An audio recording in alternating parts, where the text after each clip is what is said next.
Alright, welcome back to the channel.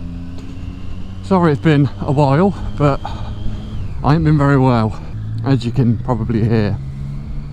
Absolutely full of cold. And it is a cold, it's not COVID. I've done so many tests, it's unreal. So, main chops in this video will be I've been watching a load of videos and everything, and they've been going on about cornering and counter steering and stuff like that. Right, now, to put it into perspective, anything over 10 mile an hour, you have to counter steer. It's as simple as that. If you didn't, you would fly off. Right, you can't just turn the handlebars like that. You can at lower speed. Anything 10 mile an hour, 12 mile an hour, something like that, yes you can, because you do your figure of eights and stuff like that on your test. But anything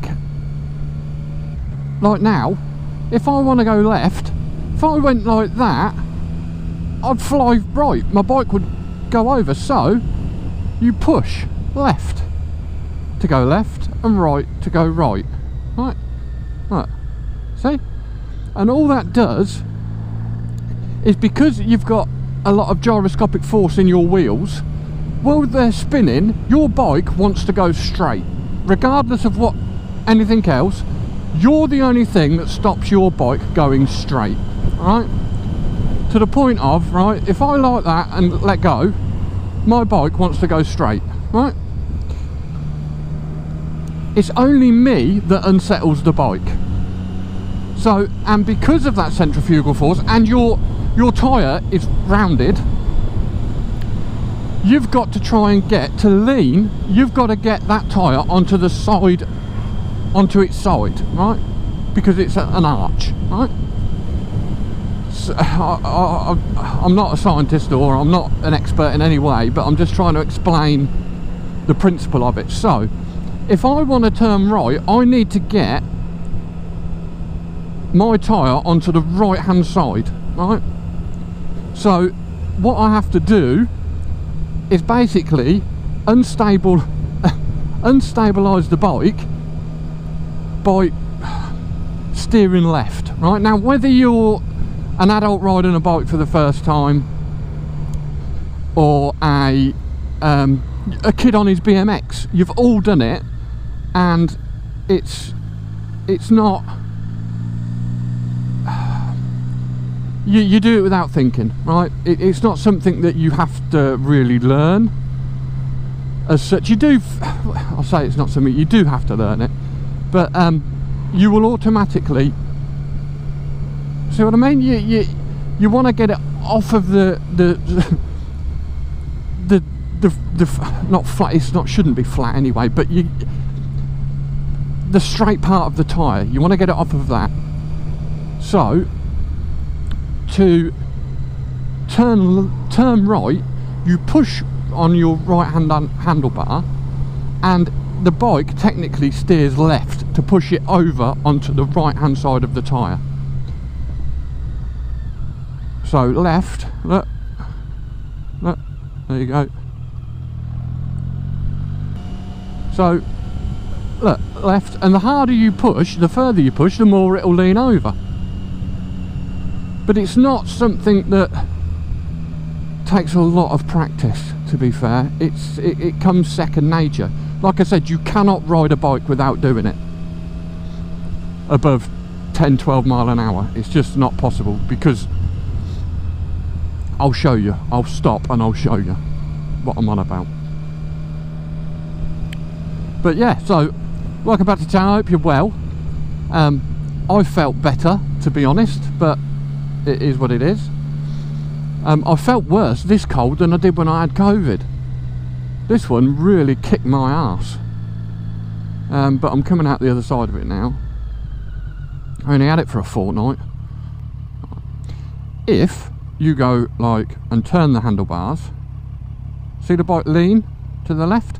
So if I was going around a right hand bend and I decided to ride it wrong and just turn my handlebars to the left, so if I went like that, if I was going around a right hand bend, sorry, it leans, right? So it would throw me off in that direction, right? But if I push right, the bike wants to lean right, okay? And it actually turns left. Look, you can see the handlebar. So all it's doing is pushing the bike over onto that side of the tyre. See, even then, that was 15 mile an hour. I still counter steered because I was going too fast. Now, I can. It's just the way all bikes are. Whether it be a motorbike, a push bike, whatever you're riding, it's exactly the same. And the only thing that will get you better at it is practice.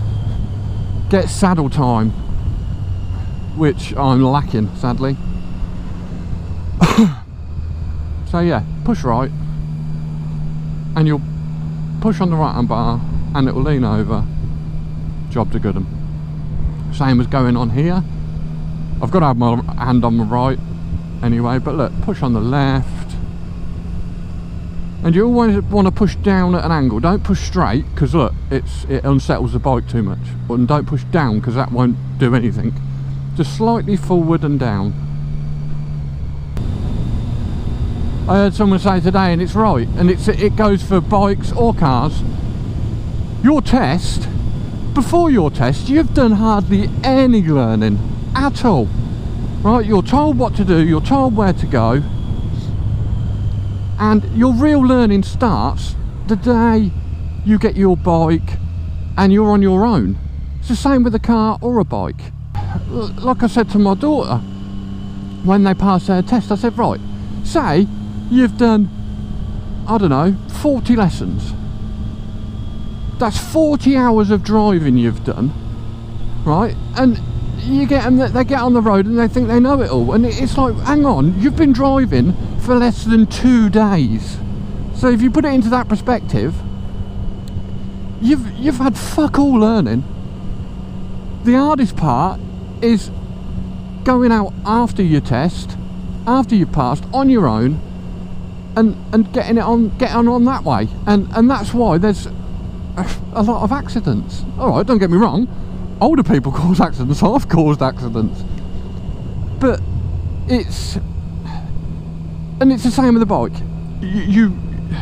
You've learnt enough for that examiner to say you're okay to be out on the road. I'm thinking I'm going to call in Motorcycle World while I'm out this way for a cuppa. It was a lot warmer when I weren't riding, if I'm being honest.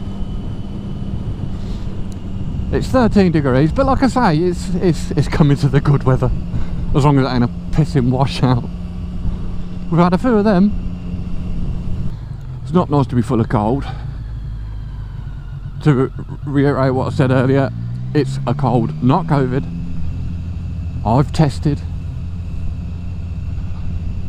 And that's a nightmare, that is, when you've got a sore throat, or a cough, should I say. You've got a cough and a bunged up nose, and then you've got to stick a cotton swab down your throat and up your uter. It's not good. It's not good at all. But I've done all my I'll show you when we get back. The garage lean-to that I've built. I got given a load of well, three or four kitchen units and some worktop,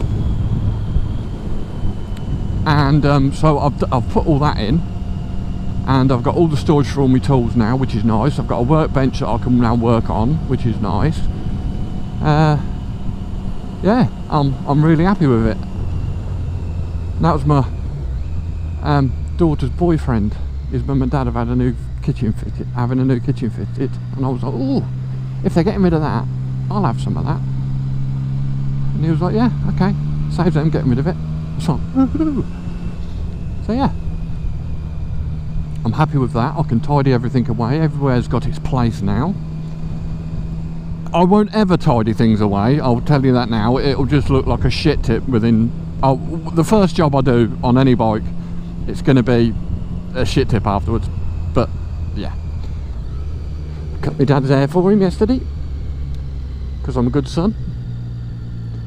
I'm not a hairdresser, I've just got some clippers and I just shave his hair. I'm quite jealous though, to be fair, because he's 80 in June. 80 years old. And he's got a lovely thick head of hair. Me,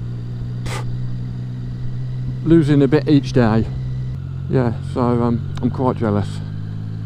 My mum always said to me, don't worry, because I went grey at an early age. And she always said to me, don't worry, they reckon if you go grey, you'll never go bald. Well, fuck me, how lucky am I? I've got an old dude here that's going to race me. Shall I give him a head start?